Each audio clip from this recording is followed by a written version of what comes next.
today we are going to discuss the action potential of SA node. Means how sinoatrial node is going to generate impulses. And definitely when it generates impulses, these impulses are sent toward the AV node, then AV node collects these impulses, then AV node sends impulses toward the his Purkinje fibers, etc. etc. ठीक है, आप लोगों को पता है कि S node जो है वो नर इम्पल्स को जनरेट करता है और उसके बाद एवी नोड के पास जाती है, फिर बंडल ऑफ हिस के पास जाती है, फिर लेफ्ट बंडल ब्रांच, फिर राइट बंडल ब्रांच, फिर पर्किंजी फाइबर और इस तरह स्प्रेड होकर at the end die off हो जाता है। अब आज हमने क्या पढ़ना है, एस नोड जो है किस तरह नर इम्पल्स जनरेट करता है। और आप लोगों को पता है, you people know that this SA node basically generate nerve impulses by its own. So that's why this ability of SA node to generate nerve impulses is known as automaticity of SA nodal cells. ठीक है, it's means that जो cardiac sales हैं उसमें जो SA node है, that SA node spontaneously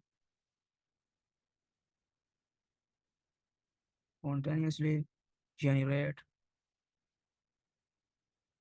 impulse. हम इसको we can say impulse or action potential, impulse or action potential,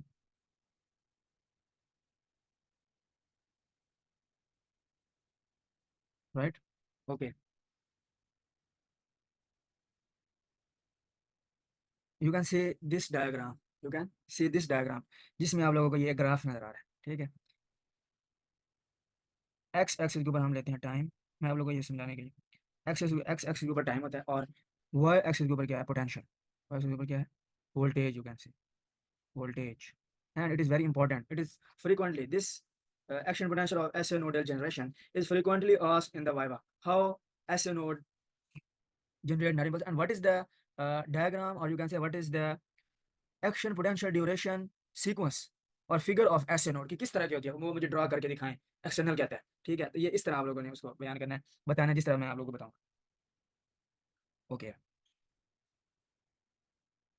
जो SA नोडल सेल है उसमें जो SA नोड हैं, ठीक है, उनका जो रेस्टिंग मेम्ब्रेन पोटेंशियल है, क्या रेस्टिंग मेम्ब्रेन पोटेंशियल, वो होता है -55 millivolt. You know this point -55 millivolt, you know the -55 millivolt, and the peak, the maximum that SA node can achieve its voltage is +10। मैं इधर लिख सकता हूँ इसको इस तरह, resting membrane potential RMP, resting membrane potential RMP means resting membrane potential is -55 millivolt, right? And peak potential, you can say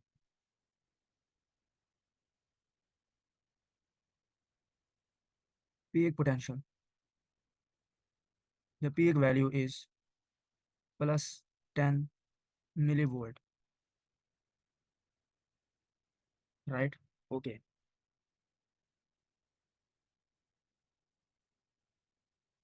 अभी मैं इसको ड्रॉ करने लगा हूँ, you people have to draw with me. पहले मैं ड्रॉ करूँगा, फिर मैं आप लोगों को इसके फेजेस बताऊंगा। ठीक है, कि कौन से फेज में क्या हो रहा है, what is happening in which phase. Okay,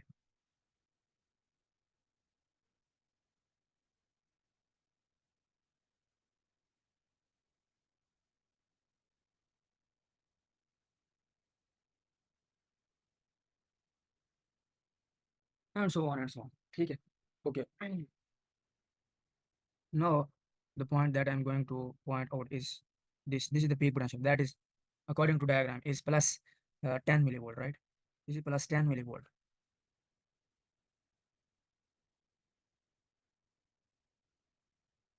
ठीक है, अब ये आप लोगों को डिफरेंट पीक्स नजर आ रहे हैं और हर पीक में डिफरेंट सेगमेंट्स हैं। ठीक है, ओके, अब मैं उन सेगमेंट्स के नाम लिखने लगा, सेगमेंट्स के नाम लिखने लगा, उसका नाम क्या होता है।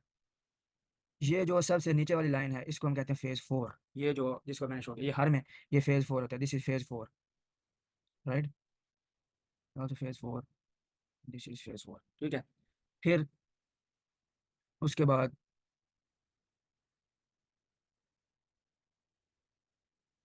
ये यहाँ तक फेज 4 होता है, इस पॉइंट तक, from this point this is the phase 4।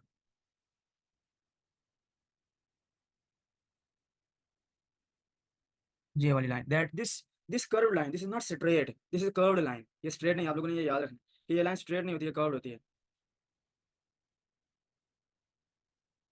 Okay, phase 4, phase 4, phase 4, phase 4, phase 4, okay. Now after this phase 4 you can see a spike going right upward, ठीक है। this phase is called as phase 0, this is called as phase 0, इसको हम phase 0 कहते हैं, ये वाला। हर peak में या हर डायग्राम में ये वाला phase 0 है, राइट। फिर उसके बाद नो, फिर आपके पास पीक वाला पॉइंट आ जाता है। After that peak point there is another peak, you can say, that is coming all the way downward towards the negative potential, towards the negative potential। तो इसको हम कहते हैं phase 3, ये phase 3, this is phase 3। So always remember, in case of SA nodal cell, these phases are consist of only three segments: phase 4, phase 0, and phase 3. In case of SA node, it is very important, and it is frequently asked, what is the difference between the phases of SA nodal cell and ventricular cell? में कौन कौन सी phases किस में है और किस में absent है, वो हमें बताएं, वो हमें बताएं, right?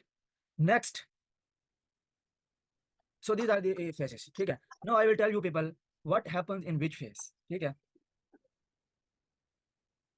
So first of all, first I am going to discuss the phase 4. This one is phase 4, right? Listen, phase 4 में क्या होता है? सबसे पहले आपके पास जो फनी सोडियम चैनल्स होते हैं, क्या होता है? Funny sodium channels, sodium channels open होते हैं, फनी सोडियम चैनल्स ओपन, जिसकी वजह से जो ऐसे नोडल सेल के अंदर जो करंट होता है उसको हम IF करंट कहते हैं, ठीक है। और जो जिन जिन आयंस की वजह से होता है वो है सोडियम आयंस। आयंस कौन से हैं यहाँ पे? Sodium ions, sodium ions.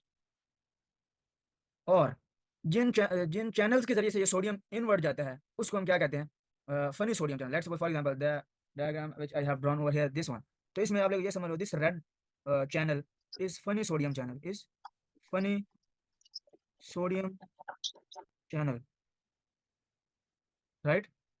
ये फनी सोडियम चैनल है। अब क्या होगा कि in case of phase 4 the sodium ions, this is very important, these are very basic important concepts, this sodium ion will move inside by this funny sodium channel in case of phase 4, in case of phase 4, and there will be increase inside of sodium ions, increase inside of the, ये जो तीनों cell मैंने बनाए ऐसे nodal cell है, ये क्या है? ऐसे नोडल सेल है। हर ये जो मैंने ये तीन डायग्राम्स बनाई, तो क्या होगा? Sodium will move inside and there will be depolarisation, there will be the depolarisation, depolarisation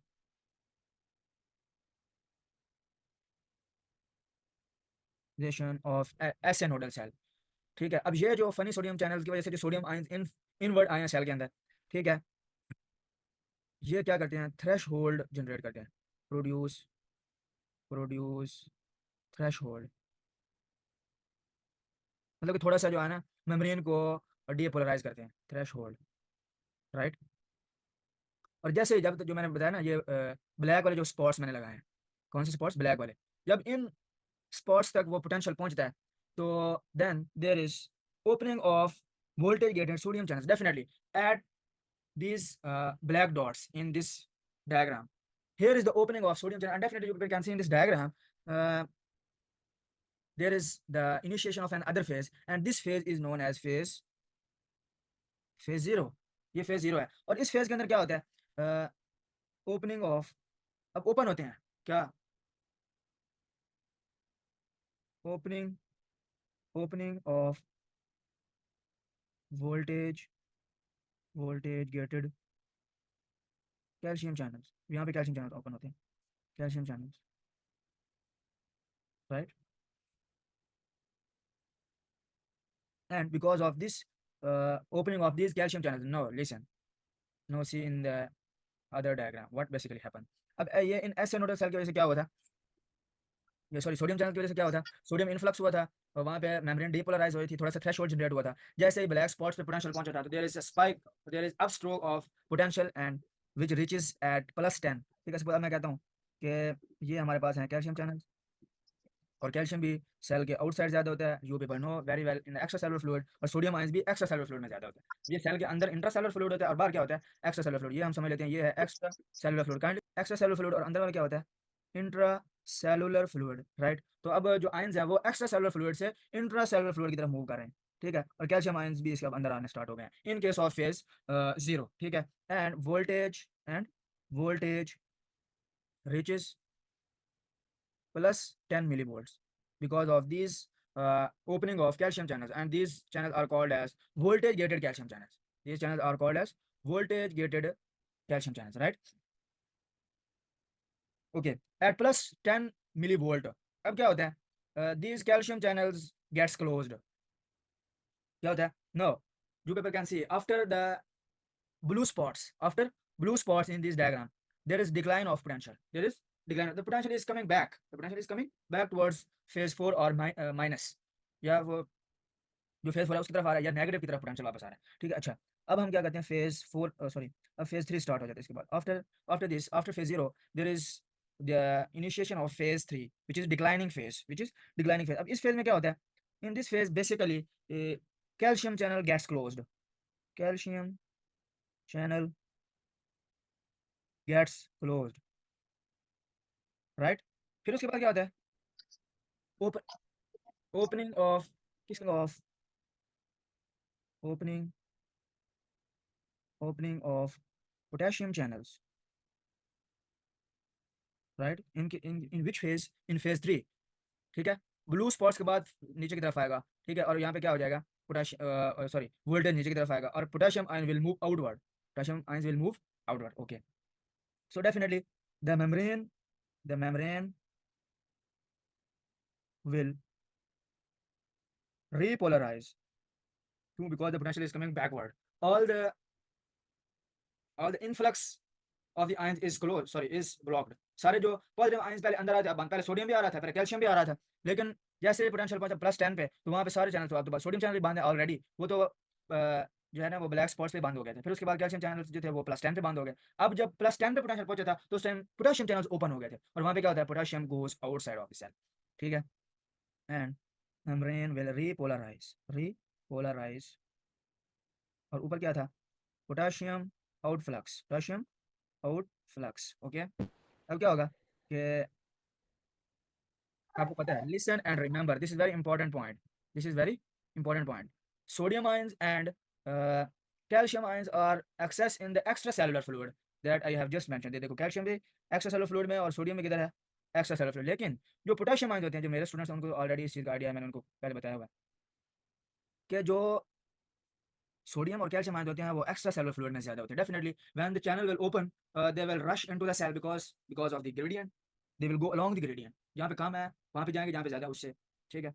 अब जब फेज 3 होता है तो उसमें क्या होता है कि सेल के ऊपर मौजूद जो पोटेशियम चैनल होते हैं ना वो ओपन हो जाते हैं। पोटेशियम आपको पता है ऑलरेडी सेल के अंदर ज्यादा है, और जो पॉजिटिव आयंस पहले अंदर आ रहे थे उनके चैनल्स भी बंद हो गए हैं because of change of potential, क्योंकि हमारा पोटेंशियल -55 से स्टार्ट हुआ था और +10 तक गया, तो जैसे जैसे पोटेंशियल बदलता है तो आयंस और चैनल्स की जो ओपनिंग कैपेसिटी है वो भी चेंज हो जाती है, ठीक है। जिसकी वजह से वो आयंस कुछ पॉइंट्स पे ओपन हो रहे हैं, कुछ पॉइंट्स बंद हो रहे हैं, कुछ ओपन हो रहे हैं, कुछ बंद हो रहे हैं। अब क्या होगा फेज 3 में कि potassium ions will move outside of the cell, और definitely when positive ions are coming out of the cell, the membrane is going to be repolarized if it is already depolarized, and if it is at resting membrane potential, it gets or undergoes the phenomena of hyperpolarization, ठीक है। So in this case when the potassium ions will move outside of the cell, there will be the phenomena of repolarization because the cell membrane is already depolarized, ठीक है। So अब क्या होगा, cell membrane repolarise होगी और ये दोबारा potential आपका जो है ना वो वापस आ जाएगा। फिर इसी तरह जब इस पॉइंट पे पहुंचेगा अगेन, फिर ये चैनल्स ओपन हो जाएंगे और ये सर्कल चलता है। अच्छा, यहाँ पे एक बात है कि हमारा जो फेज 4 है ये सीधा क्यों नहीं है, ये इस तरह ऊपर की तरफ क्यों है, लिसन एंड रिमेंबर। इसीलिए तो हम कहते हैं कि ऐसे नोड खुद ब खुद नर इंपल्स जनरेट करता है। तो जब आपका पोटेंशियल फेज 3 में नीचे आ रहा होता है और ये तकरीबन ये -40 के करीब पहुंचता है, या -30 के या -35 के करीब पहुंचता है ना, तो ये फनी सोडियम चैनल खुद ब खुद ही ओपन हो जाते हैं, ठीक है। And sodium ions automatically starts moving inside of the cell to generate an other potential, so that's why listen and remember, in case of acinodal cell the phase 4 is already in curved form, not straight, because of these funny sodium channels, ठीक है, जो कि already उसको कुछ कुछ depolarise रखते हैं। ठीक है, इसलिए तो हम कहते हैं कि ऐसे नोड के अंदर खुद एबिलिटी है कि खुद से नर इंपल्स जनरेट कर सकता है। ठीक है, so this is all about the action potential of the SA nodal cell, right? So 1 minute, मैं एक और पोटेंशियल को बना के उसके अंदर शो एक और चीज़ कर देता हूँ। ठीक है, अब ये देखो, ये 0 फेज, ये 3 और ये 4। तो फेज 4 में इनवर्ड मूवमेंट होती है किसकी? सोडियम आयंस की। ये मैं वैसे इधर बना देता हूँ। और फेज 0 में क्या होता है? इनफ्लक्स होता है किसका? कैल्शियम आयंस का सेल के अंदर। ठीक है, और फेज 3 में क्या होता है? इन case of phase 3, these potassium ions are moving outside of this cell. Potassium ions are going back, sorry, going outside of the cell, right? So this is all about the action, but see, this is very important. 3 phase होते हैं इसमें, phase 4, phase 0 and phase 3। ठीक है, और ये जो phase 4 होता है ऑलरेडी थोड़ा सा कर्व्ड में रहता है। आप लोग देखेंगे, कल मैंने आप लोगों को पढ़ाया ना वेंट्रिकल का। वेंट्रिकल का जो फेज 4 होता है ना, वो सीधा होता है, because there is no funny sodium channel in the ventricles. So only funny sodium channels, और you can say also say these channel are the leaky sodium channels. ठीक है, तो वेंट्रिकल सेल के अंदर वो नहीं होते, जिस वजह से उसका पोटेंशियल सीधा रहता है। और वेंट्रिकल जो होते हैं वो खुद ब खुद नारे बस जनरेट भी नहीं कर सकते। ठीक है, तो this is all about the action potential generation in the S nodal cell. No, it's the time for question and answer session. The lecture is completed or over.